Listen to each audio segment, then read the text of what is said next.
নামাজের পর পাত্রপক্ষ হাজির হলেন। আগে বিয়ে পড়িয়ে তারপর খাওয়া দাওয়ার ব্যবস্থা করা হবে। নূপুরকে আজ লাল টুকটুকে বউ সাজানো হয়েছে। বিয়ে পড়ানো হলো খানিকক্ষণ পরেই। বউ আর জামাইকে আলাদা করে খেতে দেওয়া হয়েছে রজনী বেগমের ঘরে। বাইরে চলছে খাবারের আয়োজন। ময়ূরীর পরিবার এসেছে আজ। তাদের খাতির যত্ন করছে তাহসিন নিজে। মেম্বার রাজু এবং মাহাতাবের পরিচিত অনেক লোকজন এসেছেন। বৈঠক হবে দুইটা। বিশাল বাগানে চলছে তোড়জোড়। ময়ূরী ছিল বাড়ির ভেতর।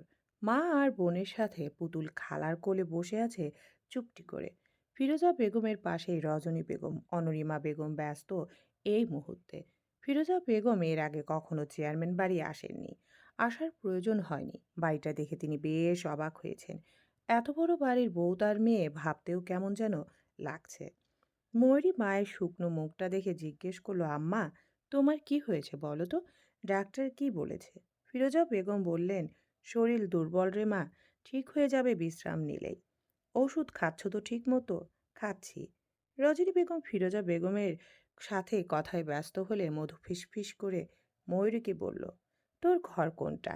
এত বড় বাড়ির মধ্যে তো বুঝতেই পারছি না।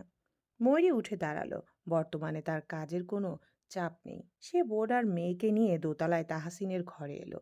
বিশাল ঘর। মধুর মনে হলো এই ঘরের সমান তাদের দুই ঘর। সে পুরো ঘরের দৃষ্টি বুলিয়ে বলল, এখন নিশ্চয়ই আমাদের বাড়ি গিয়ে থাকতে তোর অসুবিধা হয়, তাই না? কপাল কুঁচকে এলো ময়ূরীর। খিলখিল করে হেসে ফেলল সে। মাথার কাপড় টেনে বিছানায় পা ঝুলিয়ে বসে বলল, যেখানে মাটি কামড়ে বড় হয়েছি এত বছর, সেখানে থাকতে আবার অসুবিধা হবে কেন? বরং এই বাড়িতে থাকতে ভীষণ অসুবিধা হয়। কত নিয়ম কানুন মেনে চলতে হয়। সবাই অনেক রাগী, তাই না? ওহুম, বাড়ির প্রত্যেকটা মানুষের চরিত্র আলাদা। মধু গিয়ে বসলো বোনের পাশে। পুতুল বিছানায় বসে বসে খেলছে নিজের মতো। সে আর চোখে ভাগ্নিকে দেখে ফিসফিস করে জিজ্ঞেস করলো, ভাবছি বিয়েটা করেই ফেলবো। তোর তো বিয়ে হয়েছে, জামাই আঁচলে বাঁধে কি করে? মধুর এহেন কথায় ময়ূরী নাক মুখ কুঁচকে বলে, আমি তোর ছোট বোন হই। তো বিয়ে তো তোর আগে হয়েছে। জামাইকে আঁচলে বাঁধে কি করে? নাটক করিস না। আমার কি চোখ নেই রে? ভাইয়া দেখি সব সময় তোর আঁচলে ধরে ঘুরে থাকে। লজ্জা লাগলো একটু তার। বড় বোনের কাছে স্বামীকে নিয়ে এমন কথা শুনলে লজ্জা তো লাগবেই। মধু ভুল কিছু বলেনি। বিয়ের আগে বিয়ে করতে না চাইলেও বিয়ের পর লোকটা কেমন যেন হয়ে গেছে। সব সময় বউয়ের আঁচল ধরে রাখা যেন অভ্যাসে পরিণত হয়েছে। বাড়ির মহিলারা তাকে বউ পাগল বলে। এত কথা শোনায় তবুও লোকটার কোনো পরিবর্তন নেই। ময়ূরী লাজুক দৃষ্টি সরাতেই দরজার বাইরে থেকে ভেতরে প্রবেশ করলো আফ্রিয়া। হাতে মিষ্টির একটা ছোট বাটি। সেটা মধুর হাতে ধরিয়ে দিয়ে বলল, এত বিয়ের শখ জাগলো কেন শুনি? মধু বলল, আমার সব বান্ধবীদের বিয়ে হয়ে গেছে। আমার চোখের সামনে দিয়ে জামাই নিয়ে ঘুরে বেড়ায় সব। আমারও তো ইচ্ছে করে নাকি? তোমার বোন তো জামাই নিয়ে ঘুরঘুর করে না। ওর জামাই তো ওর পিছে ছাড়ে না। ও আবার কি ঘুরবে? আফিয়ার মধু শব্দ করে হেসে উঠল। ময়ূরীর লজ্জায় লাল হয়ে চোখ পাকিয়ে বলল, থামবে তোমরা? আমার জামাই আমাকে ভালোবাসে, সেটাও তোমাদের সহ্য হচ্ছে না? আফিয়া বলল, সহ্য হবে কি করে? আমার জামাই তো দেবরজির মতো আমার পিছু পিছু ঘোরে না। ইস! সে তো উঠে দাঁড়ালো। পেছন থেকে পুতুল কুটুর কুটুর চোখে সবাইকে দেখে বলল, মা লজ্জা পায় কেন? আফিয়া পুতুলের নাক টেনে দিয়ে বলে, আজ মায়ের লজ্জা পাওয়ার দিন। হাসি আড্ডা দিতেই সময় গড়ালো বেশ। বিকালবেলা বাড়িতে বড়দের আলোচনা চলছে। বক্কর ফারাজি ও ফিরোজা বেগম বসে আছেন তাদের সাথেই। উপরে নূপুরের বাসর সাজানো হচ্ছে লোক দিয়ে। কাল ছেলের বাড়ি অনুষ্ঠান হবে বলে সেই বিষয় নিয়েও আলোচনা হচ্ছে। পাত্রপক্ষ সন্ধ্যার দিকে রওনা হবেন। আত্মীয়র মধ্যে বিয়ে হওয়ায় এ পক্ষ আর ওই পক্ষের মানুষ প্রায় একই বলতে গেলে। বাড়ির বাইরে খাওয়ার আয়োজন শেষ। সেখানে মাহাতাব তার পরিচিত নেতাদের সাথে ব্যস্ত। বাড়ির পেছনে পুকুর পাড়ে এসেছিল মধু। সাথে আছে কুসুম ও বর্ষা। বাড়ির চারপাশ এত মানুষ যে কোথাও গিয়ে শান্তি নেই। বাগান ঘরে রাজু এলো পুকুর পাড়ের দিকে। কুসুম ও বর্ষা দুজনে মেম্বারের ছেলেকে চেনে বলে সালাম করলো। মধু বিরক্ত হলো রাজুকে দেখে। রাজু কুসুমকে বলল, এখন থেকেই এখান থেকে একটু চলে যেতে, সে মধুর সাথে কথা বলবে। ওরা বাড়ির অন্য পাশে চলে যেতে চাইলে মধু পা বাড়ায় ওদের সাথে। পেছন থেকে রাজু মৃদু গলায় বলে, তোমার ডানা ছাটার ভীষণ ইচ্ছে হয়েছে আমার। মধু রেগে পিছু ঘুরে তাকায়, দাঁত চিবিয়ে বলে, চরিত্রহীন পুরুষ, তোমার লজ্জা থাকলে কখনো এই মুখ আমায় দেখিও না। রাজু হেসে বলে, তোমায় ছুঁয়েছি আমি যে চরিত্রহীন বুঝলে কি করে? দেখো, তোমার সাথে আমার কোনো সম্পর্ক নেই। এখন কোনো ঝামেলা করতে এসো না আমার সাথে। রাজুর হাসিটা মুহূর্তেই বদলে গেল। চোখে মুখে একটা কুটিল ভাব ফুটে উঠল। সে এক কদম এগিয়ে এসে নিচু স্বরে বলল, সম্পর্ক নেই? সম্পর্ক আমি বানিয়ে নেব। এমন কথা রটাবো গ্রামে, তোর মুখ দেখানোর জায়গা থাকবে না। মধু নরম গলায় বলল, কেন করছো এমন? আমার পিছু কেন ছাড়ছো না? আমি ডাকলেই আমার কাছে চলে আসবে। কথাটার অর্থ এত নোংরা ছিল যে মধুর গা গুলিয়ে এলো। এমন ধরনের একটা প্রস্তাব যদি কোনো মেয়েকে দেওয়া হয়, তাহলে তার রিয়াকশন কেমন হওয়া উচিত? মধুর মন চাইল রাজুর গালে ঠাটিয়ে একটা চড় মারতে, কিন্তু সেই সাহস তার নেই। সে কথা না বাড়িয়ে পিছু ফিরলে রাজু দাঁত চিবিয়ে বলল, তোর সাথে সাথে তোর বোনের শরীরের তেজও ভাঙবো আমি। মধুর ভয় হলো। সে এসব ঝামেলায় কখনো জড়ায়নি, কিংবা ময়ূরীর মতো এত সাহসও তার নেই। কি করবে রাজু? সে বুঝতে পারে রাজু প্রায় তার বাড়ির আশেপাশে ঘুরঘুর করে রাত্রিবেলা, একমাত্র জেদ আর নোংরা ইচ্ছে পূরণ করার জন্য। কি হবে আগামীতে? এই নরপশুর ফাঁদে পা বাড়াবে সে, নাকি শক্ত হয়ে একজন নারীর শক্তির পরিচয় দিবে মধু? রাতে আর কেউ থাকল না। বরপক্ষ যাওয়ার পর আকাশ ভেঙে বৃষ্টি শুরু হলো বাইরে। তাহসিন গেছে শ্বশুর শাশুড়িকে দিয়ে আসতে। রাত হয়েছে বেশ। ময়ূরীর শাশুড়ির ঘরে গিয়ে দেখলো পুতুল আর ফাহাদ চুপটি করে শুয়ে আছে। আজ ফিরোজা বেগম ফাহাদকে নিয়ে যেতে চেয়েছিলেন। ফাহাদ বাচ্চাটা যেতে চায় না বোনকে রেখে। ময়ূরী আম্মাকে বুঝিয়ে বলেছে সামনের সপ্তাহে তার পরীক্ষার সময় ফাহাদকে দিয়ে আসবে বাড়িতে। সে বের হলো ঘর থেকে। সবার ঘরের দরজা প্রায় বন্ধ। আর চোখে আফিয়ার ঘরের দিকে তাকালো সে। আফিয়ার সাথে তার খানিকক্ষণ আগেও কথা হয়েছে। আজ ভয় হচ্ছে। সে পা টিপে টিপে তাহসিনের ঘরে এলো। আফিয়া শয়তানি করে ঘর সাজিয়ে দিয়ে গেছে একটু। পায়ের পাতা শিরশির করছে তার। হঠাৎ দরজায় শব্দ হলো, তাহসিন এসেছে। মেয়েটা চমকে উঠে ভেতর থেকে বলল, কি চাই? তাহসিন বাইরে থেকে বলল, ভিজে গেছি, দরজাটা খোলো বউ। দর লাজ লজ্জা একপাশে রেখে দরজা খুলে দিল ময়ূরী। তাহসিন হুড়মুড়িয়ে ঘরে ঢুকতেই ময়ূরী দরজা চাপিয়ে দিল। তাহসিন আঁচল টেনে ধরতেই ভয়ে শরীর জমে এলো। তার আঁচল দিয়ে ভেজা মাথা মুছতে ব্যস্ত সে। ভয় পাচ্ছ কেন বেগম সাহেবা? তাহসিনের শীতল কণ্ঠস্বর শুনে সে আমতা আমতা করে বলে, শরীরটা ভালো লাগছে না। আজ মানে আজ একটু মাথা ধরেছে। তাহসিন সোজা হয়ে দাঁড়ালো। ভুরু কুঁচকে ময়ূরীকে পর্যবেক্ষণ করে পুরো ঘরে দৃষ্টি বোলালো। কিছু যেন বুঝতে পারলো সে। দীর্ঘশ্বাস ফেলে আগে ওয়াশরুম থেকে কাপড় চেঞ্জ করে এলো সে। বিছানার এক কোণায় বসে ময়ূরীকে কাছে ডাকলো। ময়ূরী গুটি গুটি পায়ে এগিয়ে গেলেও তাহসিনের কাছে গেল না। বরং তাহসিন নিজেই এলো নিকটে। বইয়ের ছোট্ট ছোট্ট হাতজোড়া মুঠোয় নিয়ে সেথায় নরম চুমু খেলো। নিজের উপর জুলুম করছো কেন? আমি কিন্তু তোমায় জোর করিনি। তোমার অনুমতি ব্যতীত কিছু হবে না। আমায় কি বিশ্বাস করো না তুমি? ময়ূরী মাথা নিচু করলো। সে তো বাধা দিতে চাচ্ছে না, তবে ভয়ে শরীর জমে আসছে। আফিয়ার বলা কিছু কথা যেন বারবার কানে এসে লাগছে। স্বামীকে দূরে রাখা ঠিক নয়, তবে ময়ূরী এইটুকু বিশ্বাস রাখতে পারে তাহসিন বউ ব্যতীত অন্য নারীর দিকে চোখ তুলে তাকানোর মতো পাপ করবে না। ভয়ের সাথে সাথে লজ্জাটাও আজ অন্যরকম। সে মুখ ধীরে মাথা তুলল। তাহসিনের চোখে কোনো তাড়া নেই, নেই জেদ, শুধু আছে অপেক্ষা। আমি বিশ্বাস করি, ময়ূরী ফিসফিস করে বলল, কিন্তু নিজেকেই যেন বোঝাতে পারছি না। তাহসিন আর কোনো কথা বলল না। ওর কপালে আলতো করে কপাল ছুঁয়ে দিল। সেই স্পর্শে কোনো দাবি নেই, আছে শুধু আশ্বাস। তাহলে আজ শুধু পাশে থাকি, যেদিন তুমি নিচে চাইবে সেই দিনই। ময়ূরীর বুকের ভেতরটা হালকা হয়ে এলো। সে নিজেই এক কদম এগিয়ে এলো। এইবার আর পিছু হটল না।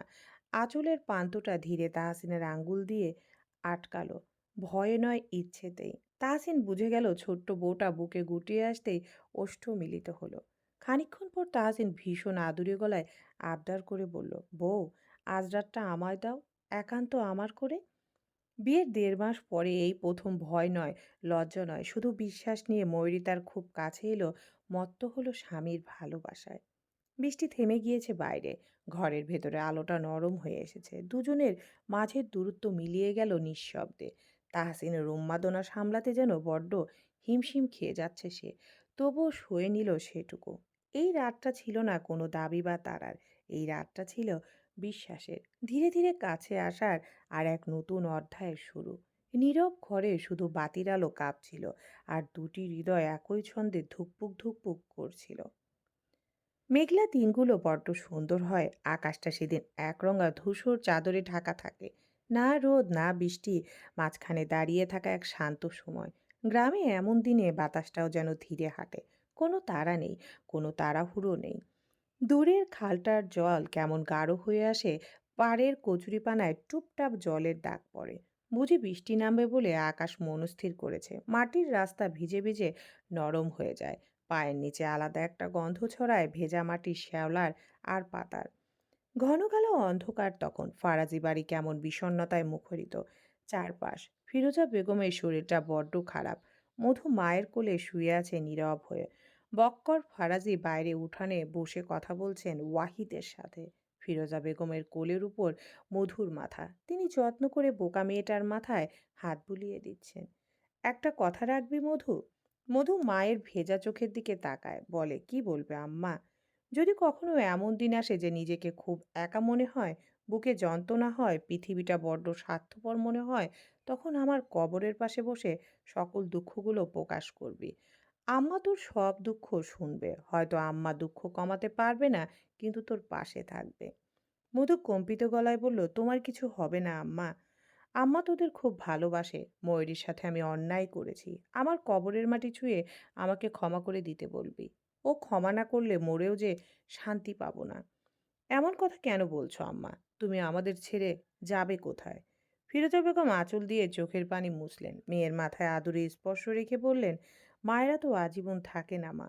মধু কেঁদে উঠল। মায়ের কোলে মুখ গুজে ডুকরে উঠল। দরজায় কড়া নাড়লেন বক্কর। মধু ঘর থেকে বেরিয়ে যাওয়ার পর বক্কর ফারাজি বসলেন স্ত্রীর পাশে। ফিরোজা বেগমের চোখের নিচে কালো দাগ পড়েছে। শরীরটা শুকিয়ে গেছে আগের তুলনায়। ফিরোজা বেগম স্বামীকে দেখে হাসলেন। হেসেই বললেন, এই সংসারে দ্বিতীয় কোনো নারীকে নিয়ে এসো না যেন। আমার সংসারের ভাগ অন্য নারী বসালে দুঃখ পাবো আমি। বক্কর বললেন, পাগল হয়ে গেছো তুমি। ওষুধ খাও ঠিক মতো।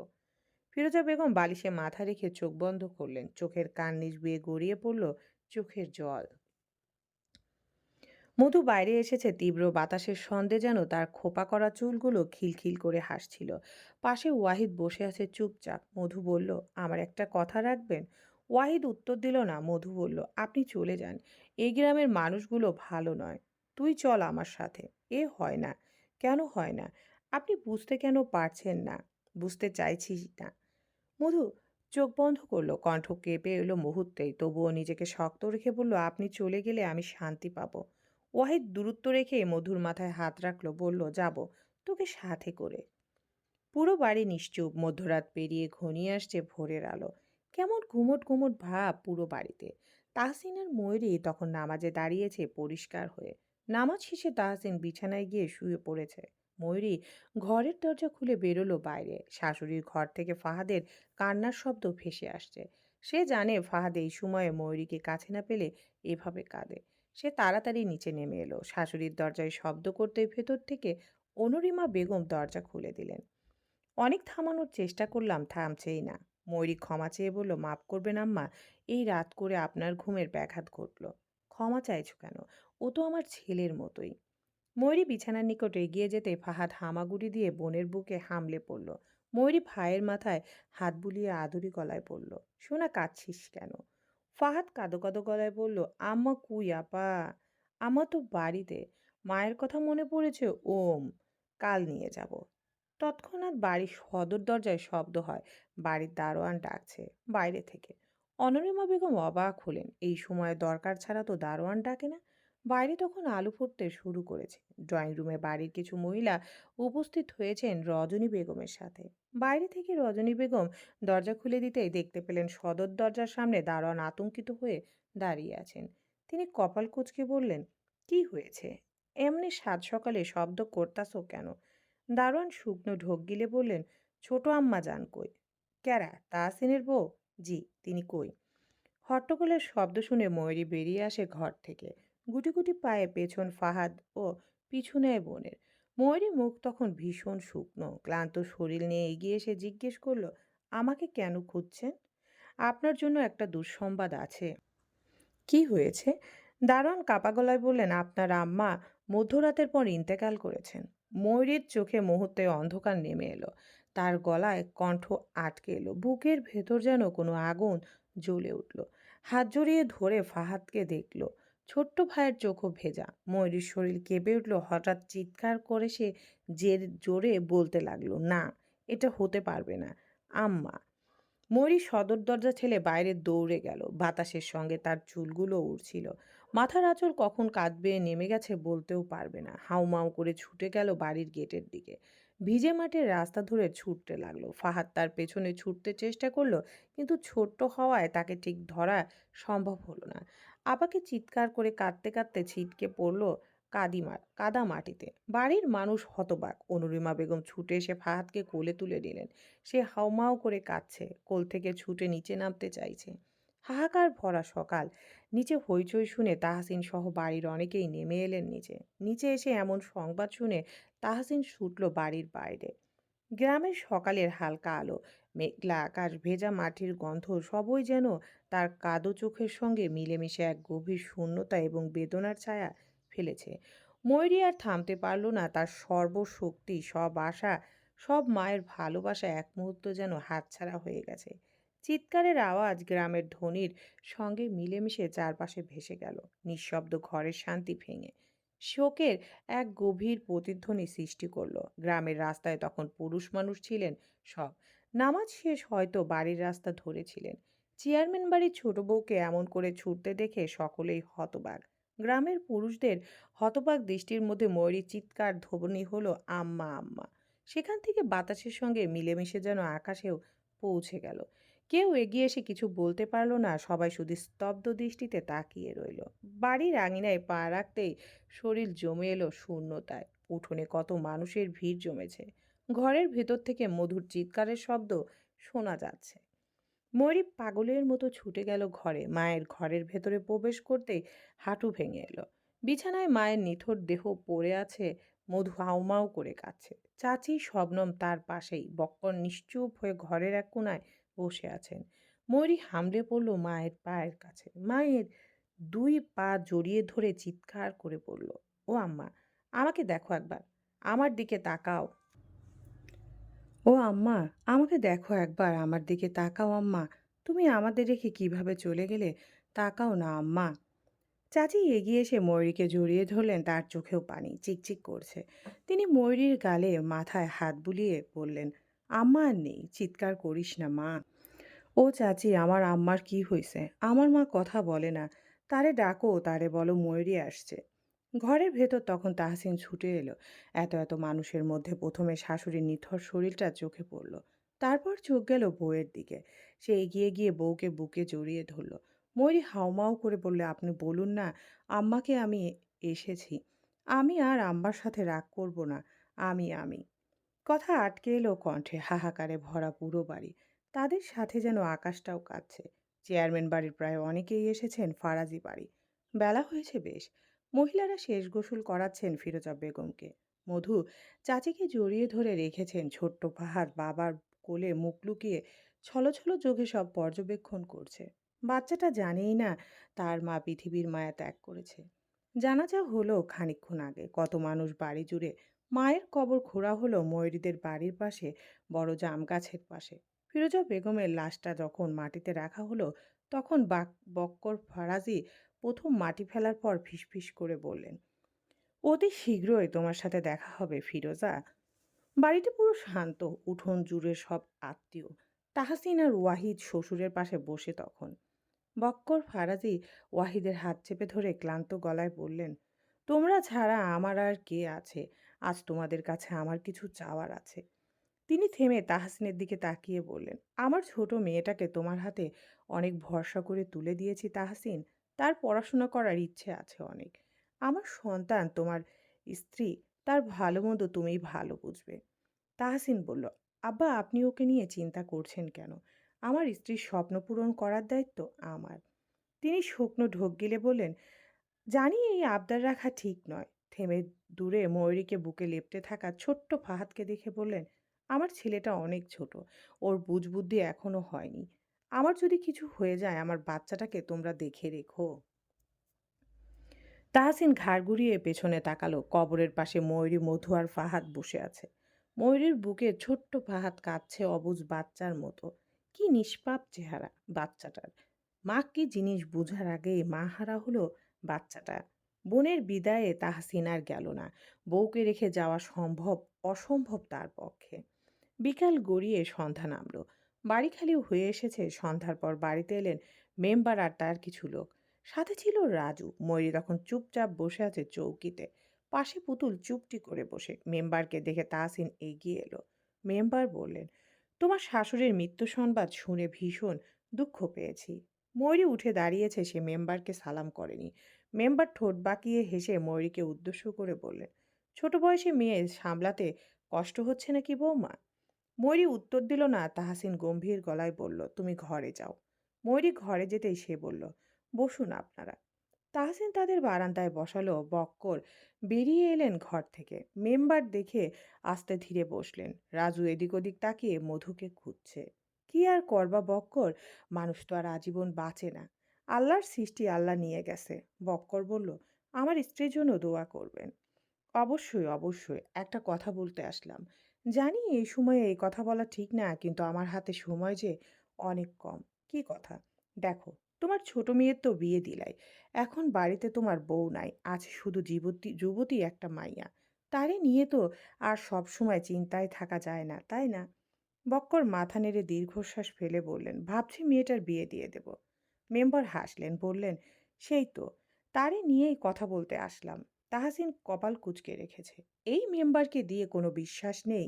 তিনি বললেন, আমার ছেলে মানে রাজুর বউ বানিয়ে যদি নিয়ে যায়, তাহলে তোমার আপত্তি আছে?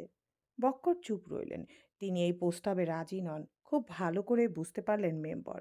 অতঃপর তাহসিন মুখ খুলল, মাফ করবেন চাচা, মধুমিতার তো বিয়ে ঠিক হয়েছে। মেবার আশ্চর্য হয়ে বলল, কার সাথে? ওর মামাতো ভাই ওয়াহিদ। গ্রামে যেই নতুন এসআই এসেছে। রাজুর চোয়াল শক্ত হলো, ক্রোধে দাঁত চাপলো। মেম্বার খানিক লজ্জায় পড়লেন। তিনি ভাবলেন প্রস্তাব প্রত্যাখ্যান করে অপমানিত হয়েছেন। তিনি তৎক্ষণাৎ উঠে দাঁড়ালেন। সিঁড়ি ডিঙিয়ে নিচে নেমে বললেন, প্রস্তাবটা একবার ভেবে দেখো বক্কর। সোনার ডিম হাতছাড়া করলে আবার মেয়ের জীবন নিয়ে না টানাটানি শুরু হয়। মেম্বারের কথাটা বাতাসে ঝুলে রইল বিষের মতো। তিনি আর রাজু দুটো বেরিয়ে গেলেন। উঠোনে নেমে গেটের দিকে হাঁটতে হাঁটতে রাজু একবার পেছনে তাকালো। চোখে চাপা আগুন। অপমান আর দখলের লোভ একসাথে জমে আছে। বারান্দায় নীরবতা নেমে এলো। তাহসিন শক্ত মুখে দাঁড়িয়ে রইল। বক্কর ফারাজি নিঃশ্বাস দীর্ঘশ্বাস ফেললেন। বুকের ভেতরটা হাহাকার করে উঠেছে, কিন্তু চোখে জল নামছে না। আজ যেন সব জল আগেই ফুরিয়ে গেছে। রাতে চাচি সবার জন্য খাবার দিয়ে গেলেন, কিন্তু একটা মানুষও খাবার মুখে নিল না। ময়ূরী শুয়ে আছে ঘরে।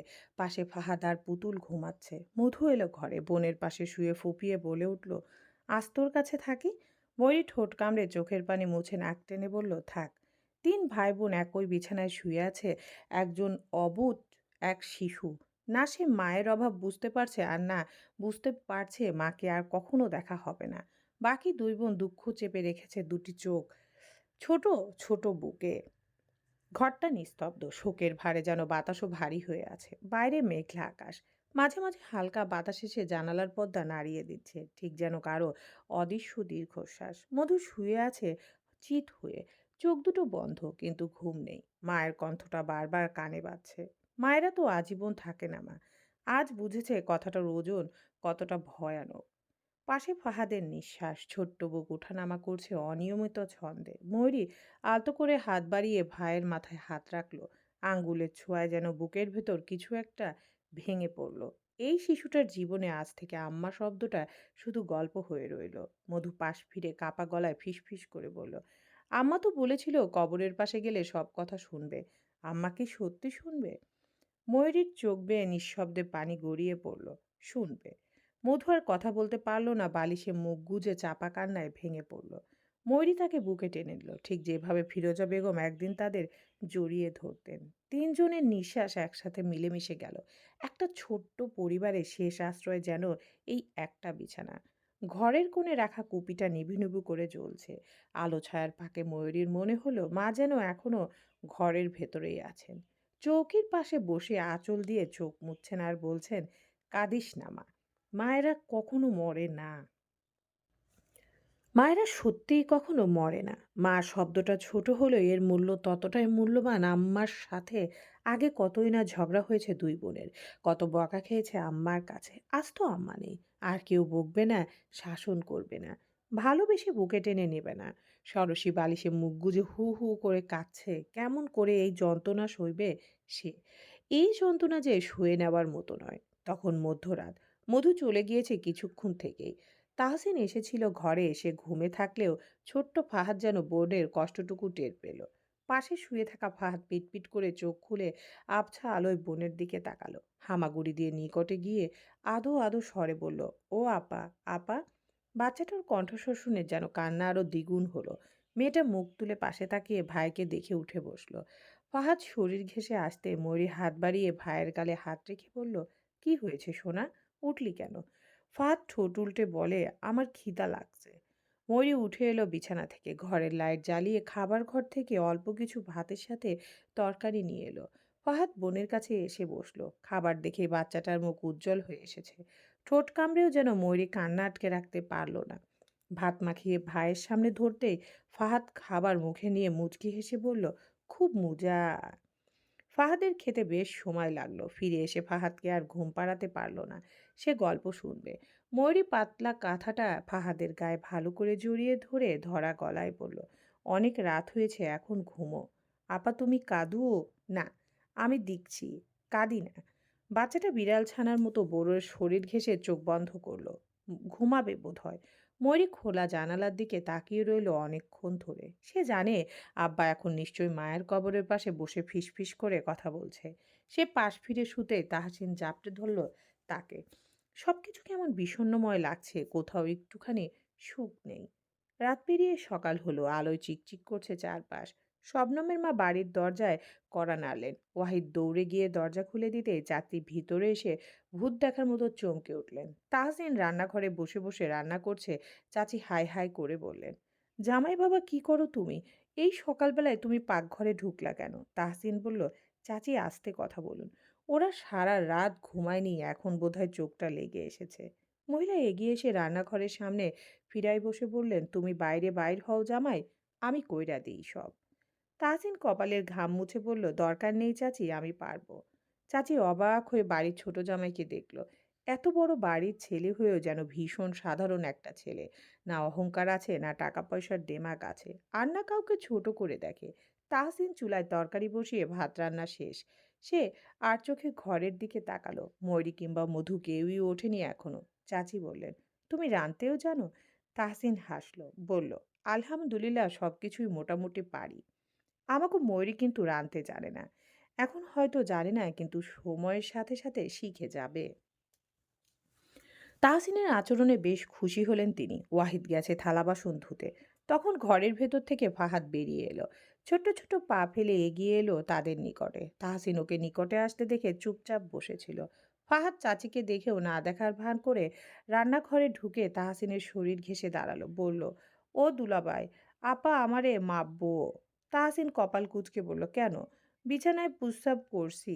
তাহসিন প্রথমে কথাটার মানে বুঝতে পারল না। পরে ফাহাদের কথায় চোখ বড় বড় হয়ে গেল। সে নিচু হয়ে বাচ্চাটার মাথায় হাত রেখে নরম গলায় বলল, ভয়ের কিছু নেই। ফাহাদ চোখ নামিয়ে নিল। ভয় আর লজ্জা মিলিয়ে ছোট্ট বুকটা কাঁপছে। তাহসিন দেরি না করে ওকে কোলে তুলে নিল। চাচি আর ওয়াহিদ কিছু বুঝে ওঠার আগেই তাহসিন ফাহাদকে নিয়ে ঘরের দিকে পা বাড়ালো। ময়ূরী তখনও ঘুমে আচ্ছন্ন। সারা রাতের কান্না আর ক্লান্তিতে শরীরটা ভেঙে পড়েছে তার। তাহসিন বিছানার পাশে গিয়ে থমকে দাঁড়ালো। ভেজা চাদরটা চোখে পড়তেই সব বুঝে গেল। সে আস্তে করে ফাহাদকে নামিয়ে দিল। কোনো বিরক্তি নেই মুখে, এক ফোঁটা রাগ নেই, বরং কোমল স্বরে বলল, আপা ঘুমাচ্ছে, চুপচাপ বাইরে দাঁড়াও। ফাহাদ ভীতু চোখে তাকিয়ে মাথা নাড়ল। তাহসিন চুপি চুপি চাদর আর বালিশ সরিয়ে নিল। ভিজা বিছানা গুছিয়ে বাইরে নিয়ে এলো। ওয়াহিদ এগিয়ে এসে বলল, তু আমি ধুইয়ে দিই। তাহসিন মাথা নাড়ল, থাক আমি করে নিচ্ছি। চাচির চোখ ভিজে উঠল। এমন জামাই তিনি জীবনে দেখেননি। বাচ্চার প্রস্রাবে ভেজা বিছানাও যে এত স্নেহে সামলানো যায় তা তার জানা ছিল না। সব গুছিয়ে তাহসিন আবার ঘরে ঢুকলো। নতুন চাদর বিছিয়ে দিল, তারপর ফাহাদকে তুলে এনে পাশে শুইয়ে দিল। বাচ্চাটা সাহস পেয়ে বলল, দুলাভাই, আপা মারবো না তো? তাহসিন হেসে বলল, আমি থাকতে মারবে কেন? ময়ূরীর ঘুম ভাঙল একটু পরে। চোখ মেলে পাশে ফাহাদকে দেখে চমকে উঠল। বিছানাটা শুকনো পরিপাটি, সবকিছু নতুন করে সাজানো। সে ধর্মর করে উঠে বসতেই তাহসিন দরজার পাশে দাঁড়িয়ে বলল, ঘুম হলো? ময়ূরীর চোখ জ্বালা করছে। সে জানতে পারল ফাহাদ বিছানা নষ্ট করেছিল বলে অন্য চাদর বিছিয়েছে সে।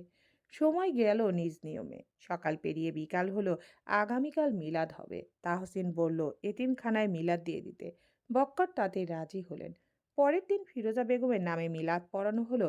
যা যা করতে হয়েছে সব ওয়াহিদ আর তাহসিন করেছে। গ্রামের সরু রাস্তা ধরে হাঁটছে দুজন। ওয়াহিদের চোখে মুখে ক্লান্তির ছাপ। তাহসিন বলল, আপনার কিছুদিন রেস্ট নেওয়া উচিত। ওয়াহিদ বলল, লাস্ট কেসগুলো বড্ড জটিল। এগুলো রেখে রেস্ট নিয়ে কি করে? এসব নিয়ে আপনাকে ভাবতে হবে না। স্যার কিছু বলবেন না? তাহসিন দীর্ঘশ্বাস ফেলল, ফের বলল, আব্বার হয়ে একটা কথা বলার ছিল। বলুন। মধুমিতা আমার ছোট বোনের মতো। সে আমার স্ত্রীর বোন, মানে আমারও বোন। আমি চাইবো আমার বোন সুস্থ স্বাভাবিক জীবন যাপন করুক। জি। আমি যতদূর জানি আপনি মধুমিতাকে পছন্দ করেন। ওয়াহিদ বিচলিত না হয়ে স্পষ্ট গলায় বলল, ওকে ভালোবাসি আমি, বিয়ে করতে চাই। তাহসিন হাসলো, হেসে বলল, তাড়াতাড়ি করুন। আমি তো আর ময়ূরীকে এখানে বেশি দিন রাখতে পারবো না, বুঝতেই পারছেন। আম্মা এতদিন বেঁচে ছিলেন, একটা ভরসা ছিল। কিন্তু এখন মানুষের মুখ বন্ধ করে রাখা যাবে না। ওয়াহিদ মাথা নাড়ল। সে আম্মার সাথে কাল কথা বলেছিল। ওয়াহিদের মা এসেছিল এবং এসে ছেলের প্রস্তাব শুনে প্রথমে রাজি না হলেও ছেলের জেদের কাছে বাধ্য হয়েছেন। জায়গাটা শহরের একটা এলাকা, পুরান ঢাকার মতন গিজগিজ গলি দিয়ে ভরা। সামনেই বিশাল বড় একটা পুরনো বাড়ি। বাড়িটা পুরনো হলেও রং করে সেটা নতুন বানানো হয়েছে। মানুষের মুখে শোনা যায় এটা বেশ্যালয়। ওয়াহিদ বুক টান টান করে দাঁড়ালো, দৃষ্টি রাখলো বাড়ির ভেতর। জানালার ফাঁক দিয়ে কিছু নারী অস্বাভাবিক ভঙ্গিতে দাঁড়িয়ে আছে। কারোর বুকের আঁচল নেই, কারোর ওড়না কিংবা অঙ্গ ঢেকে রাখার মতো কাপড় নেই। সে দৃষ্টি সরিয়ে পিছু ফিরে দাঁড়ালো। দুই পাশে সারি সারি দোকান, আশেপাশে বেশ মানুষের ভিড়। পেছনের বাড়িতে কত পুরুষ ঢুকছেন আবার বের হচ্ছেন।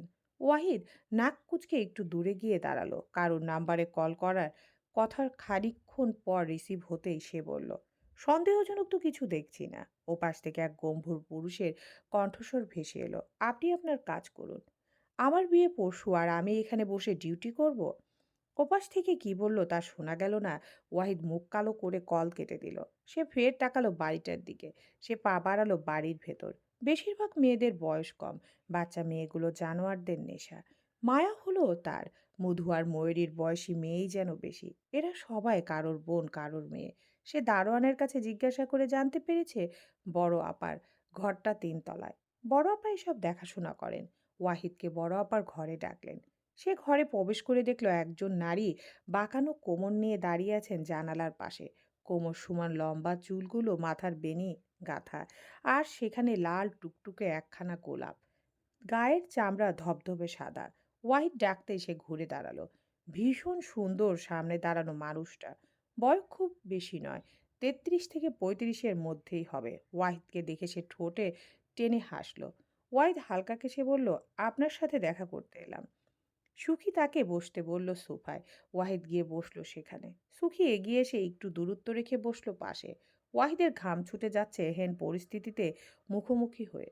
সুখীর গায়ের কাপড় ঠিক নেই। ওয়াহিদ বলল, আপনার সাথে কথা ছিল। সুখী হেসে হাত বাড়িয়ে ওয়াহিদের কাঁধে হাত বুলিয়ে বলল, অন্য কাউকে কেন চাই সাহেব? এই সুখী সবার কাছে ধরা দেয় না। আপনি। সুখী তাকে থামিয়ে দিয়ে বলল, আমাকে আমার ভালো আপনাকে আমার ভালো লেগেছে। এক রাত আমায় দিন, তারপর বাকি রাতগুলো না হয় অন্যদের দেবেন। ওয়াহিদের শরীরটা শক্ত হয়ে গেল মুহূর্তেই। হাত সরিয়ে দিল নিজের কাঁধ থেকে। চোখ মুখে অস্বস্তি স্পষ্ট। এইসব কথা বলার জন্য আমি আসিনি। সুখীর হাসিটা একটুও মলিন হলো না, বরং ঠোঁটের কোণে তাচ্ছিল্যের রেখা ফুটে উঠল। এইখানে যারা আসে তারা সবাই এই কথার জন্যই আসে সাহেব। ওয়াহিদ গলা শক্ত করে বলল, সবাই এক না। সুখী এবার ভালো করে তাকালো। লোকটার চোখে লালসা নেই, আছে বিরক্তি, অস্বস্তি আর কোথাও যেন গভীর ঘৃণা। সে একটু নরম হয়ে বলল, তাহলে বলুন কি চাই? ওয়াহিদ একটু চুপ থাকলো। তারপর স্পষ্ট কণ্ঠে বলল, একটা মেয়ে খুঁজছি, নাম রুনা। গ্রামের মেয়ে। এই কদিন আগে আনা হয়েছে। সুখের মুখের অভিব্যক্তি বদলে গেল। হাসি মিলিয়ে গিয়ে ঠোঁট শক্ত হলো। এইখানে অনেক মেয়ে আসে যায়, নাম ধরে চেনা মুশকিল। চেনেন আপনি? ওয়াহিদের কণ্ঠে দৃঢ়তা। কারণ নতুন মেয়েদের দায়িত্ব আপনার হাতেই থাকে। সুখী চোখ সরিয়ে জানালার বাইরে তাকালো। কিছুক্ষণ নীরবতা, তারপর ধীরে বলল, ধরুন চিনি, তাতে কি? ওকে এখান থেকে বের করে নিতে চাই। সুখী এবার হেসে উঠল। কিন্তু সেই হাসিতে আনন্দ নেই।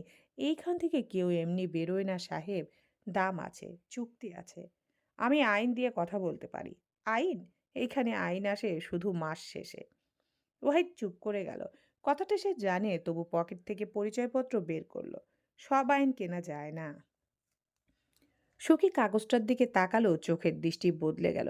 এবার আর ঠাট্টা নেই। আপনি পুলিশ? হ্যাঁ। সুখী দীর্ঘশ্বাস ফেললো। হাঁটতে হাঁটতে এসে চেয়ারে বসলো। এখানে আসা মেয়েদের বেশিরভাগই জোর করে আনা। কেউ পালাতে চায়, কেউ মেনে নেয় না।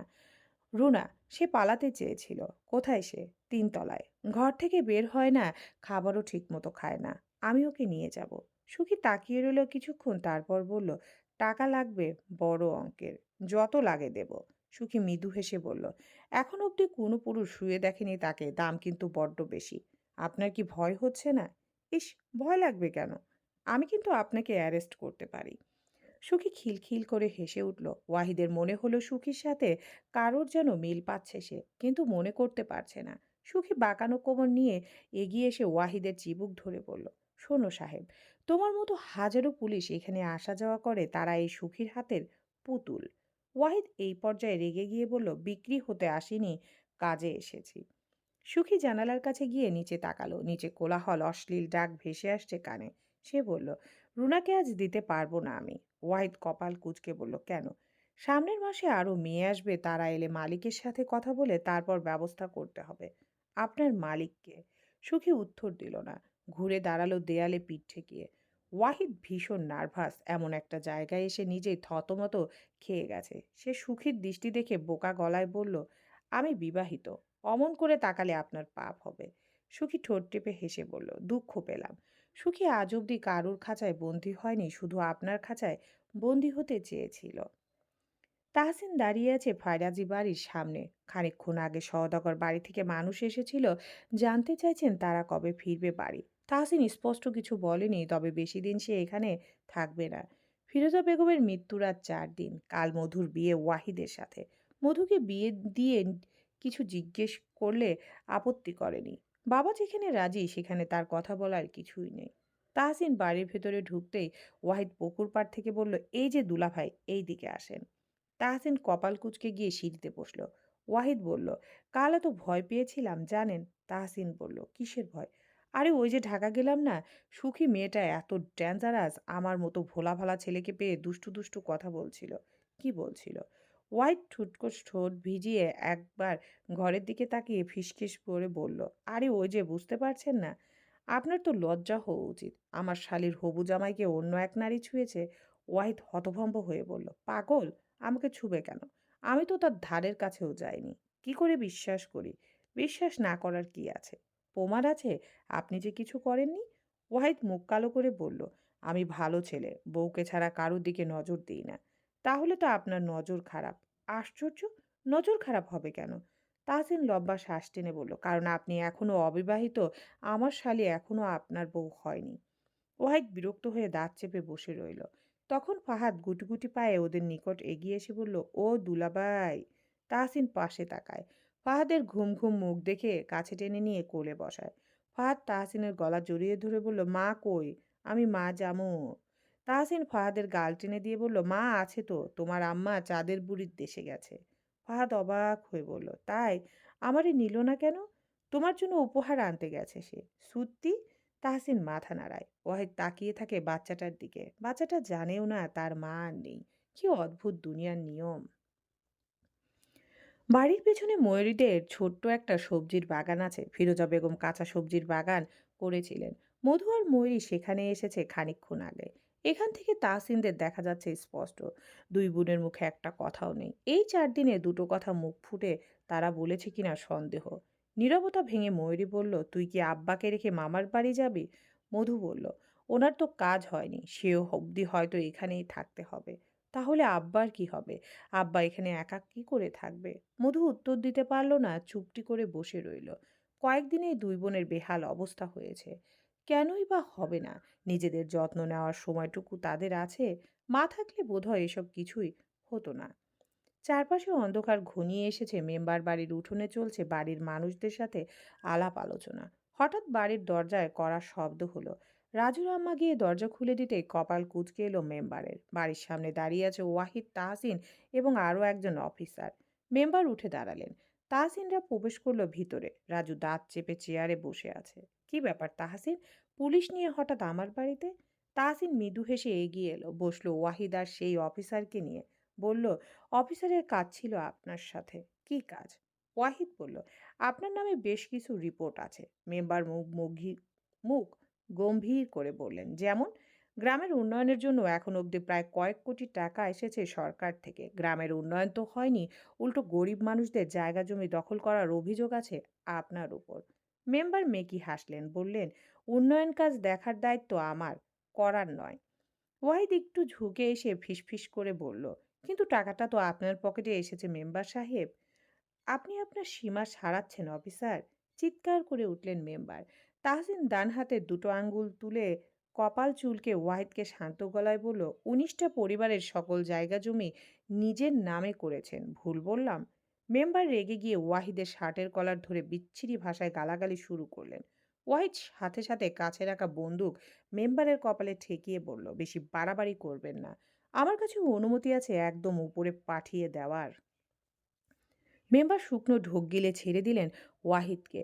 রাজুর আগে থেকে রাগ ওয়াহিদের উপর, এখন যেন দ্বিগুণ হলো সেটা। সে কিছুটা রুষ্ট গলায় বলল, আপনার কাছে কি প্রমাণ আছে? অন্য অফিসার হাতে রাখা ফাইল এগিয়ে দিল। রাজু সেটা হাতে নিতে কিছুটা ঘাবড়ে গেল। তৎক্ষণাৎ ওয়াহিদ মেম্বারকে নিয়ে থানার উদ্দেশ্যে বের হয় বাড়ি থেকে। তাহসিন রাজুর ঘাড়ে হাত রেখে নিচু গলায় বলে, সাবধানে থেকো রাজু, এমন দিন আবার তোমার না আসে। মেম্বারকে থানায় এনে কাজ হলো না। ওয়াহিদ আশ্চর্য হচ্ছে সিনিয়র অফিসারদের কাজ দেখে। খানিকক্ষণ আগেই মেম্বার থানা থেকে বের হয়েছেন। বেরিয়ে যাওয়ার আগে অবশ্য হুমকিও দিয়েছেন তাকে। থানায় বারে বারে নওমান তাহির নামটা উচ্চারিত হচ্ছিল। মেম্বার ঠিক বুঝে উঠতে পারছে না এই নওমান নামের নতুন অফিসারটা ঠিক কে হতে পারে। এর আগেও তিনি এই নাম শুনেছেন, তখন প্রায় মধ্যরাতের কাছাকাছি সময়। বড়বাজারের রিকশার গোডাউনের সামনাসামনি বসে আছে মেম্বার এবং এক মধ্যবয়স্ক লোক। পাশেই দাঁড়িয়ে আছে রাজু। অপর পাশের লোকটা ঠোঁটে জ্বলন্ত সিগারেট রেখে বললেন, আমার স্বর্ণের পাচার প্রায় বন্ধের পথে মেম্বার। তুমি থাকতে এসব হচ্ছে কি করে? মেম্বার বললেন, গ্রামে নতুন নতুন অফিসার এসেছে শুনছি। তাদের মধ্যে নমন তাহির নামের অফিসারটার কারণে এসব হচ্ছে। লোকটা ভুরু কুঁচকে বললেন, নওমান তাহির কে সে? তার জন্য আমার লস হয়েই যাচ্ছে। নওমান তাহির নামটা শুনে লোকটা কিছুক্ষণ চুপ করে রইল। সিগারেটের ধোঁয়া ধীরে ধীরে বাতাসে মিলে গেল। রাজু লক্ষ্য করলো লোকটার চোখে একরাশ বিরক্তি জমে উঠেছে। খোঁজ নিয়েছি? লোকটা জিজ্ঞেস করলো। মেবার মাথা নাড়লেন, পুরোপুরি না, শুধু জানি সদ্য পোস্টিং। চুপচাপ টাইপের, কিন্তু হাত শক্ত। লোকটা ঠোঁটের কোণে হাসি টেনে বলল, এই চুপচাপ লোকগুলোকেই বেশি ভয় লাগে। বেশি কথা বলে না, কাজটা ঠিকই করে ফেলে। রাজু আর চুপ থাকতে পারল না। সে এগিয়ে এসে বলল, চাচা, আপনি চিন্তা করবেন না। এসআইকে আমি দেখে নিচ্ছি। খোঁজ নাও সে কে। নতুন অফিসার এসেছে, অথচ আমি চিনি না। আগামীকাল থেকে ময়ূরীর টেস্ট পরীক্ষা। বোরহান সওদাগর স্কুলে গিয়ে কথা বলে এসেছেন। ক্ষমতা দেখিয়ে ময়ূরীর পরীক্ষা বাতিল করেছেন। সে টেস্ট ব্যতীত এইচএসসি পরীক্ষায় অংশগ্রহণ করতে পারবে। সবকিছু চলছিল নিজ নিয়মে। ময়ূরী বিছানা করছিল ঘুমনের জন্য। মধুর বিয়েটা হয়ে গেলেই হয়তো আবার তাকে ফিরতে হবে শ্বশুর বাড়ি। তাহসিন বলেছে সে ফিরে যাবে ঢাকা কিছুদিন পরেই। পুতুলকে এবার ময়ূরীর সাথে রেখে যাবে। তার এসএসসি শেষ হলে তাদের ঢাকা নিয়ে যাবে সাথে করে। দরজায় শব্দ হলো হঠাৎ। ময়ূরী পিছু ফিরে দেখল তাহসিন দাঁড়িয়ে আছে সেখানে। বাইরে দাঁড়িয়ে আছেন কেন? তাহসিন দরজা চাপিয়ে ভেতরে এলো, বসলো বিছানায়। ময়ূরী বলল, আপনার কাজ হয়েছে? কিছু এখনো বাকি আছে। তারপর পরে বুঝি চলে যাবেন? যেতে তো হবেই, আমার কাজ আছে না। কাজ না করলে সংসার চলবে কি দিয়ে? ময়ূরী তার পাশে বসলো। বসে তাহসিনের এক হাত মুঠোয় নিয়ে বলল, কি দরকার বলুন না। কোনো সাধারণ কাজ করা যায় না? আমার ভয় হয় আপনাকে নিয়ে। তাহসিন হেসে বাচ্চা বউয়ের মাথায় হাত রেখে বলে, আমার কিছু হবে না। শোনো মেয়ে, তোমার সাথে আমার সংসার শুরু হলো সবে। বাকি জীবনটা তো এখনো পড়ে আছে। আমাদের ছোট্ট একটা সংসার সাজানো এখনো বাকি। ময়ূরী মলিন হেসে বলল, যদি সেই সুযোগ না হয়, হবে, সব হবে। তাহসিনের ছোট্ট একটা সংসার, বউ বাচ্চা নিয়ে, যেখানে ভালোবাসার সাথে নরম স্পর্শের মতো শান্তিও আছে। নিজের হাঁটু সমান এক কিশোরীকে বিয়ে করে প্রথমে আফসোস থাকলেও এখন মনে হচ্ছে সে সঠিক মানুষকেই কবুল করেছিল, যার কোনো চাহিদা নেই, আকাঙ্ক্ষা নেই, শুধু আছে একটুখানি ভালোবাসায় মুড়িয়ে থাকার ইচ্ছা। ওইটুকু দেওয়ার সামর্থ্য আছে তাহসিনের। ময়ূরীর চুল এলোমেলো দেখে তাহসিন বলল, এবার একটু নিজের দিকে নজর দাও। কি হাল হয়েছে দেখেছো তোমার? বলতে বলতে সে চিরুনি নিয়ে এসে বসলো পাশে। ময়ূরী পা উঠিয়ে হাঁটু জড়িয়ে উল্টো ঘুরে বসলো। সে জানে এখন তাহসিন খুব যত্ন করে অযত্নে পড়ে থাকা চুলগুলো যত্ন করে আঁচড়ে দিবে, তারপর সুন্দর করে বেনি গেঁথে পেছন থেকে জড়িয়ে ধরে বলবে, তোমাকে আমি ভীষণ ভালোবাসি। হলেও তাই। আজ অনেক দিন পর ময়ূরী আলতো হাসলো। এই মানুষটাকে বিয়ে করে একটা সময় অভিমান করে কারোর সাথে কথা বলেনি, জোর করে বিয়ে দিয়েছিল বলে আম্মা আব্বার সাথেও রাগ করেছিল। কিন্তু আল্লাহ যে তার কপালে এমন একজন স্বামী লিখে রেখেছিল, সেটা কল্পনাও করেনি। তাহসিন তখন ময়ূরীর ঠিক পেছনে, সে অনুভব করছিল কিশোরীকে। ময়ূরীর কথায় কিছুটা কপাল কুঁচকে এলো। আপনার কাজ শেষ হলে আপনি ঢাকায় চলে গেলে আমি থাকবো কোথায়? আমার বাড়ি কি তোমার বাড়ি নয়? তুমি তোমার বাড়ি থাকবে। ওই বাড়ি আমি থাকবো কি করে? কেন পারবে না? সব জানার পর কেউ আমার সাথে ভালো ব্যবহার করবে? তাহসিন মৃদু হেসে বলল, ভয় পাচ্ছ পাখি? জীবন পাড়ি দিতে গেলে অনেক কিছু সহ্য করতে হয়, লড়াই করতে হয়। আপন মানুষের সাথে লড়াই করব কেমন করে? তাহসিন চুপ রইল। বাইরে বাতাসের ঝড় বইছে, বাতাসের প্রখরতা তখন তীব্র। ওয়াহিদ এই গ্রামে ট্রান্সফার হয়েছিল ৩টা কেস সমাধান করতে। ইতিমধ্যে তার সবগুলো কাজই প্রায় সম্পূর্ণ শেষ হয়েছে। কিন্তু ঢাকা থেকে নতুন এসবি টিম আসাতে তাকে তাদের সঙ্গ দেওয়ার জন্য বলা হয়েছে। এই কাজগুলো আশা করা যায় খুব শীঘ্রই শেষ হবে। সে বাড়ির বাইরে চুপচাপ বসেছিল। খানিকক্ষণ আগেই বক্কর ফারাজের সাথে তার কথা হয়েছে, মানুষটা একদম ভেঙে পড়েছেন। সে দীর্ঘশ্বাস ফেলল। আগামীকাল তার বিয়ে, মধুমাতা তার হবে। মুচকি হাসল সে। তখন মধু গুটি গুটি পায়ে এগিয়ে এসে গাছের নিচে ব্রেঞ্চে বসলো তার পাশে। ওয়াহিদের ঘরের সামনে এই কাজটা। ওয়াহিদ এত রাতে মধুকে জাগ্রত দেখে বলল, জেগে আসিস যে? কাল না তুই বউ সাজবি? না ঘুমালে সুন্দর লাগবে? মধু কপাল কুঁচকে বলল, সাজতে যাব কেন? আমার বউ সাজবি না? কে সাজিয়ে দেবে? ওয়াহিদ লম্বা শ্বাস টেনে বলল, বিয়ের পর আমি সাজিয়ে দেব। যত্ন করব, ভালোবাসবো, খাইয়ে দেব, ঘুম পাড়িয়ে দেব। এইটুকুই? আরও কিছু চাই? মধু হেসে মাথা নাড়ল, বলল, যদি আমাদের সংসার না হয়? কেন হবে না? সংসার করার জন্যই তো তোকে বিয়ে করছি। মধু পা উঠিয়ে বসলো সেখানে।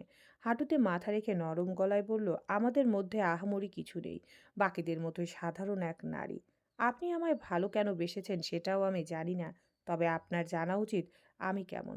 আপনার মতো একজন মানুষের সাথে আমার যায়, কেন যায় না? আপনার আম্মা কিন্তু নারাজ হয়েছেন। সে আমি বুঝে নিব। পরে কিন্তু আমায় ছাড়তে পারবেন না। ছাড়তে চাইও না। সেই রাতে তাদের মধ্যে এইটুকু কথা হয়েছে। যখন মধ্যরাত হলো, পুরো গ্রাম মৃত মানুষের মতো নিস্তব্ধ হয়ে গেল। তখন মধুর গোঙানোর হালকা শব্দ শোনা গেল বাড়ির গেটের কাছ থেকে। কয়েক জোড়া পায়ের মৃদু আওয়াজের সাথে সেই চাপা চিৎকার কারোর কান অব্দি পৌঁছালো না। কি হলো তার সাথে? কাদেরই বা পায়ের শব্দ ভেসে এলো সেখান থেকে? গুনগুন করে কান্নার শব্দ ভেসে আসছিল মেম্বারের পুরনো বাড়ির পেছন থেকে। মেম্বারের একটা ছোট পুরনো দালান বাড়ি ছিল, যেটায় কেউ বসবাস করেন না। হলুদ লাইটের আবছা আলোয় মধুর মুখ বাঁধা অবয়ব দেখা যাচ্ছিল। সামনে রাজু চেয়ারে বসে সিগারেট ধরিয়েছে। পুলিশ আন্দাজ করতে পারবে বলে এই বুদ্ধিও এঁটেছে মনে মনে, যাতে সাপও মরবে আর লাঠিও না ভাঙবে। রাজু মধুর ভীতু আঁখি পানে তাকিয়ে বলল, কাঁদছো কেন সোনা? কষ্ট হচ্ছে? মধু আপ্রাণ চেষ্টা করছে ছোটার জন্য, কিন্তু তা সম্ভব নয়। রাজু একটু এগিয়ে এসে মধুর চেয়াল চেপে ধরে বলল, তোকে বিয়ে করে আনতে চেয়েছি না আমি? বল, তোর বাপ বারণ করলো কেন? ওই পুলিশ কুত্তার বাচ্চার সাথে পিড়িতে মজেছিস তুই? তোর বিয়ে করার এত শখ? রাজু আশেপাশে চোখ বুলিয়ে পুরনো ছোট্ট টেবিলের উপর ধারবিহীন ছুরি পেয়ে ছেটা নিয়ে নিকটে এগিয়ে এলো। ভয়ে মধুর শরীর অবশ হয়ে আসছে। গোঙানোর শব্দ পুরো ঘরটাকে মাতিয়ে রেখেছে। রাজু সেই ছুরিটা মধুর হাতে দাবিয়ে দিতেই মেয়েটা ছটপট শুরু করলো। হাত থেকে গল গল করে ঝরছে রক্ত। রাজু দাঁত চেপে গালাগালি করছে বিশ্রী ভাষায়। মধুর মনে হলো রাজু একটা মানসিক রোগী। যা ইচ্ছে করছে সেটাই করছে। হাতের যন্ত্রণায় শরীর অবশ হয়ে আসছে তার। সে ভেবেছিল রাজু হয়তো খারাপ কিছু করবে তার সাথে, কিন্তু না। রাজুর কাণ্ড দেখে মনে হচ্ছে সে নিজ হাতে খুন করার জন্য এত আয়োজন করেছে। মেয়েটা ভীতু চোখে একবার ভাঙা দরজার দিকে তাকালো। খানিকক্ষণ তাকিয়ে থেকে দৃষ্টি সরিয়ে ছটফট করতে শুরু করলো। রাজু নিজের মাথার চুল টেনে ধরে চিৎকার করে বলল, তোর জন্য তোর ছোট বোন আমায় থাপ্পড় মেরেছিল, সব ভুলে গেছি ভেবেছিস? তোকে মেরে তারপর তোর বোনকে মারবো। প্রায় সাথে সাথে রাজুর ডান পায়ের হাঁটু বরাবর দুটো গুলি লাগলো। তীব্র ভয়ে শব্দে আঁতকে উঠল মধু। রাজু হাঁটু ভেঙে পড়ে যেতেই বাইরে থেকে ভাঙা দরজা ভেঙে ভিতরে এলো দুজন লোক। রাজু হাঁটু ভেঙে মেঝেতে লুটিয়ে পড়তেই হাত থেকে ছুরিটা ছিটকে দূরে গিয়ে পড়ল। যন্ত্রণা আর আতঙ্কে তার চিৎকার পুরো দালান কাঁপিয়ে তুলল। ভাঙা দরজা ঠেলে ভিতরে ঢুকে পড়ল দুজন অফিসার। হাত উপরে, নড়বি না। অফিসারের গলা বজ্রের মতো গমগম করে উঠল। রাজু ব্যথায় কুঁকড়ে গিয়ে কিছু বলার চেষ্টা করছিল, কিন্তু শব্দ বেরোলো না। সঙ্গে সঙ্গে অন্য লোকটা এগিয়ে এসে মধুর কাছে ছুটে গেল। দ্রুত তার হাতের বাঁধন খুলতে খুলতে বলল, ভয় পেও না মধুমিতা, আমরা এসে গেছি। মধুর চোখ দুটো বিস্ময়ে বড় হয়ে গেল। গলা দিয়ে কোনো শব্দ বেরোচ্ছে না, শরীরটা কাঁপছে অঝরে। বাঁধন খুলতেই সে হুমড়ি খেয়ে মেঝেতে বসে পড়ল। রক্ত ভেজা হাত দুটো বুকে চেপে ধরে শুধু মাথা নাড়ল বাঁচার ইশারায়। বাইরে থেকে আরো দুজন অফিসার আসতেই রাজু গলা ছিঁড়ে চিৎকার করার আগেই টিম লিডার চোয়াল বরাবর থাপ্পড় মারতে জ্ঞান হারালো সে। নমন তাহির ছিল সে। সে পকেট থেকে রুমাল বের করে তৎক্ষণাৎ তার হাত বেঁধে ফেলে। মধু দুর্বল শরীরটা নিয়ে সামনের মানুষটার দিকে তাকায়। কম্পিত ঠোঁট নাড়িয়ে একটা বাক্য আওড়ায়। নওমান মাথা নাড়িয়ে আরেকজন অফিসারকে সাহায্য নিয়ে ওকে নিয়ে বের হয় সেখান থেকে। ফরাসি বাড়ির সাত সকালে এহেন ধরনের সংবাদ সবার কানে পৌঁছাতে হতবাক সকলেই। মধু বাথরুমে যাওয়ার সময় এই ঘটনা ঘটেছে। ওয়াহিদের ঘুম ভাঙতে সে প্রায় পাগল হয়ে হসপিটালে ছুটেছে সবাইকে নিয়ে। মধুকে বাড়িতে নিয়ে আসা হলো বেশ বেলা হওয়ার পর। মধুর ঘরে তখন সবাই উপস্থিত। ইতিমধ্যে জানতে পারলো রাজুকে অ্যারেস্ট করা হয়েছে। মেম্বার সকাল সকালেই পাগল হয়েছেন ছেলেকে খুঁজে না পেয়ে। রাজুর সাহায্যে যে দুজন করেছিল তাদেরও নিয়ে যাওয়া হয়েছে। সেখান থেকে কোনো ফোন কলও করা হয়নি। মধু বসেছিল বিছানায়। ওয়াহিদ ওর অন্য হাত শক্ত করে ধরে রেখেছে। সে পাগল হয়েছে, এখনই সে মধুকে বিয়ে করবে। বক্কর আপত্তি করেনি, বরং খুশি হয়েছেন এতে। ময়ূরীর মুখ থমথমে। কি যে হচ্ছে জীবনের সাথে কিছুই বুঝতে পারছে না। 11টার দিকে কাজে এলেন। মধু ঠোঁট উল্টে কেঁদে যাচ্ছে তখনও। তার গায়ে পুরনো একখানা শাড়ি জড়ানো ছিল। ওয়াহিদ বিয়ের আগে মধুর কাছে এলো। ঘরে ফাহাদ, পুতুল, ময়ূরী সবাই ছিল। সে সবাইকে উপেক্ষা করে মধুর চোখের পানি মুছে দিয়ে বলল, তোকে আমার বউ সাজাবো আজ, কাঁদবি না একদম। ওয়াহিদ লাল টুকটুকে একটা শাড়ি কিনে আনলেও মধু হাতের ব্যথায় সেটা পরতে পারল না। এতে অবশ্য ওয়াহিদের আফসোস নেই, সে তো আজ ভীষণ খুশি। ভীষণ খুশি প্রিয়সীকে নিজের করে নেবে বলে। খানিকক্ষণ পর বিয়ে সম্পূর্ণ হলো তাদের। বক্কর ওয়াহিদের হাত জোড়া চেপে ধরে খুব কাঁদলেন মেয়ের জন্য। এই তো চেয়েছিলেন এক যোগ্য ছেলের হাতে মেয়েটাকে তুলে দিবেন। তাহসিন বাজারে গিয়ে মিষ্টি নিয়ে এলো। সওদাগর বাড়ির দারোয়ানের সাহায্যে সওদাগর বাড়িতেও মিষ্টি পাঠালো। ময়ূরীর আজ রান্না বসিয়েছে মাটির চুলায়। কখনো রান্না করেনি বলে বেশ কষ্ট হচ্ছে। ঘরে ওয়াহিদদের একা ছেড়ে দেওয়া হয়েছে কথা বলার জন্য। পুতুল আর ফাহাদ বারান্দার চৌকিতে বসে খেলছে। তাহসিন বাইরে থেকে এসে ময়ূরীকে রান্নাঘরে দেখে কপাল কুঁচকে বলল, আমার বউ কি রান্না জানে? ময়ূরী বিরক্ত হয়ে বলল, চুপ করুন, আধ ঘন্টা ধরে আগুন জ্বালানোর চেষ্টা করছি, জ্বলছেই না। তাহসিন হাতের হাঁটা গুটিয়ে ভেতরে প্রবেশ করে ময়ূরীর পাশে বসলো। চুলায় আগুন জ্বালাতে জ্বালাতে বলল, আমি থাকতে তোমার কষ্ট কিসের? ময়ূরী ঠোঁট চেপে তার কাণ্ড দেখল। ইতিমধ্যে মাংস রান্না শুরু করেছে তাহসিন। ময়ূরী পাশে বসে তাহসিন শার্টের ঘান শুকছিল মুচকি হেসে। তাহসিন হঠাৎ ভুরু কুঁচকে পাশে তাকায়। বেগম কি আমার প্রেমে পড়েছে? বসন্তের বাতাস লেগেছে অঙ্গে। লজ্জায় মেয়েটার গাল লাল হলো। বাজে কথা বলবেন না, যে কাজ করছেন সেটাই করুন। তাহসিন মিটমিট করে হাসল। বক্কর নিজের ঘরের ভেতর থেকে জানালা দিয়ে ছোট মেয়ের সংসার দেখছেন। ছোট্ট মেয়েটা আজ স্বামীর সংসার করছে, এক সন্তানের জননী হয়েছে। তিনি পান ভরে দেখছেন, দেখে যাচ্ছেন তাদের। কি সুন্দর একটা চড়ুই পাখির ছোট্ট সংসার হয়েছে। তাহসিন বুঝি বউকে খুব ভালোবাসে। এমন একজন স্বামী পাওয়া ভাগ্যের ব্যাপার। এদিকে ওয়াহিদ মধুর সাথে একা আছে ঘরে। মেয়েটার ভয়ে জ্বর এসেছে শরীরে। কেঁদেই যাচ্ছে সে। আজ কতটা ভয় পেয়েছিল সে। রাজু খারাপ উদ্দেশ্য নিয়ে না না নিয়ে গেলেও খুন তো করতে চেয়েছিল। তখন অফিসাররা না গেলে এতক্ষণ সে পৃথিবীর মায়া ত্যাগ করত। ওয়াহিদের বুক ভার হয়ে আসছে মধুর এই অবস্থা দেখে। সে ফের চোখের পানি মুছিয়ে দিয়ে বলল, সংসার করবি না? কেঁদে সাগর বানিয়ে ফেললে বাকি জীবন করবি কি? মধু নাক টেনে বলল, আজ আমি মরে গেলে সংসার করতেন কার সাথে? তোর আত্মার সাথে। রাগ হচ্ছে আমার, কথা কম বলুন। ওয়াহিদ ঠোঁট বাঁকিয়ে পাশে রাখা একটা ছোট্ট নাম না জানা ফুলটা হাতে নিল। এটা পুতুল বাড়ির পেছন থেকে এনে তাকে দিয়েছিল। সেটা মধুর কানের কাছে গুজে দিতে দিতে বলল, আজ আমার আনন্দের দিন তোকে, আজ নিজের করে নিয়েছি আমি। এই সুখ কই রাখি বলতো? মধু তাকালো তার দিকে। দুজনের চোখে চোখ পড়েছে এতদিনের অদ্ভুত চাহনিটা আজ হালাল হয়েছে স্বামী স্ত্রী নামক বন্ধন দিয়ে। ওয়াহিদ মুচকি হাসলো। মধুর মাথার চুল ঠিক করে দিতে দিতে বলল, শোন, এবার আমার একটা সংসার চাই। সেই সংসারে শুধু আমাদের ভালোবাসা থাকবে। মধু কিছুক্ষণ চুপ করেই রইল। বুকের ভেতর জমে থাকা ভয়, কষ্ট আর দীর্ঘশ্বাসগুলো যেন একসাথে বেরোনোর পথ খুঁজছে। আমি জানি না সংসার কিভাবে করতে হয়। ওয়াহিদ তার হাতটা নিজের বুকের উপর রাখলো। সংসার জানলেই করতে হয় না, ইচ্ছে থাকলেই হয়। বাকি সব আমি শিখিয়ে দেব ধীরে ধীরে। মধুর চোখ আবার ভিজে উঠল। আমি যদি মাঝপথে এসে থেমে যাই, তাহলে আমি থাকবো। ওয়াহিদ নির্ভার কণ্ঠে বলল, তোর ভয় আমার বুকেই রাখবি। কাঁদতে চাইলে আমার বুকে মুখ লুকিয়ে কাঁদবি। সংসার মানেই তো দুজন মিলে বোঝা টানা। মধু আর নিজেকে সামলাতে পারল না, ধীরে ধীরে এগিয়ে এসে ওয়াহিদের বুকে মুখ লুকালো। কান্নাটা এবার শব্দহীন। ওয়াহিদ শক্ত করে জড়িয়ে ধরল তাকে, কোনো অধিকার দেখিয়ে নয়, বরং আগলে রাখার তাগিদে। বাইরের দুপুরের আকাশ গাঢ় হয়ে এসেছে। রান্নাঘর থেকে মাংসের সুগন্ধ ছড়িয়ে পড়েছে পুরো বাড়িতে। তাহসিন রান্না নামিয়ে হাত ধুতে ধুতে বলল, বউ, ডালটা নামিয়ে দাও, নইলে পুড়ে যাবে। ময়ূরী তাড়াহুড়ো করে উঠে দাঁড়ালো। এইবার সত্যি একটু ভয় পাচ্ছি, সবাই খাবে যদি ভালো না হয়। তাহসিন কাঁধ ঝাঁকিয়ে বলল, ভালো না হলে আমি দোষ নেব, বলবো আমি বানিয়েছি।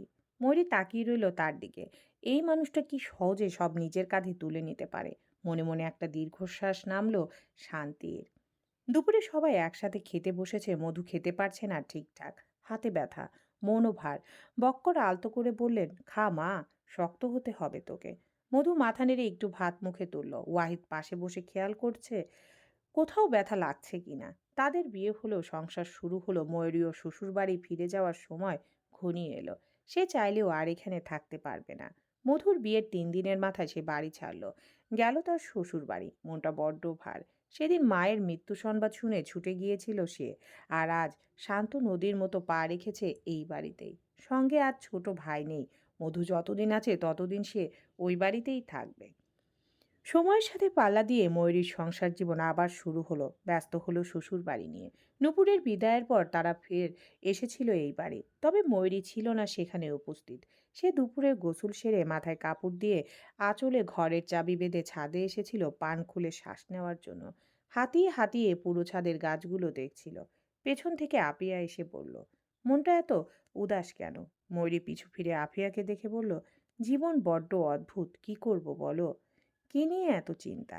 আব্বা তো একা হয়ে গেল ভাবি, আমার ভাইটা মা হারালো, আবার বিয়েটাও হয়ে গেল। এখনো শ্বশুরবাড়ি চলে গেলে কি হবে? আফিয়া জোরপূর্বক হেসে বলল, আমিও তো বৃদ্ধ বাবাকে রেখে শ্বশুরবাড়ি এসেছিলাম বহু বছর আগে। আজ আব্বাও নেই, চিন্তাও নেই। তোমার আব্বার কোনো খোঁজ তুমি পাওনি? নিজ ইচ্ছায় হারিয়ে গেলে কি আর তাকে খুঁজে পাওয়া যায়? দুঃখ পেও না।